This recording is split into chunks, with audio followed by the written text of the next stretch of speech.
তো ফ্ৰেন্ড দেখা পাইছে দাদা আহিছে বহুত দূৰৰ পৰা আৰু দাদাই মানে বহুত ব্যস্ত থকা মানুহ আমাৰ 6 মাইল ব্ৰাঞ্চতে আছে দাদা আৰু দাদাক মই নিজে আজি নিমন্ত্ৰণ কৰি আনিছোঁ যে দাদা আপোনাক আজি আমি ধুনীয়াকৈ সজাই দিম বহুত ব্যস্ত থকা মানুহ তেখেতৰ সময় নাথাকে হস্পিটেলত থাকে তেখেতে তাতে চাকৰি কৰে গতিকে তেখেতৰ সময় নাথাকে তেখেতক বহুত স্পেচিয়েল কৰি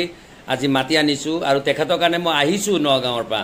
যে তেখেতক আজি চুলিটো লগাই দিম যাতে তেখেতক দেখা পালে মানুহ বহুত মানুহে লগাব লাখ লাখ মানুহ তেখেতক চিনি পায় বহুত ডাঙৰ হস্পিটাল তেখেতৰ আছে যাওক এইজন হৈছে আমাৰ এক্সপাৰ্টজনে আজি ধুনীয়াকৈ লগাইও দি আছে তো তেখেতৰ সেটিং চলি আছে আৰু আপোনালোকে দেখা পাইছে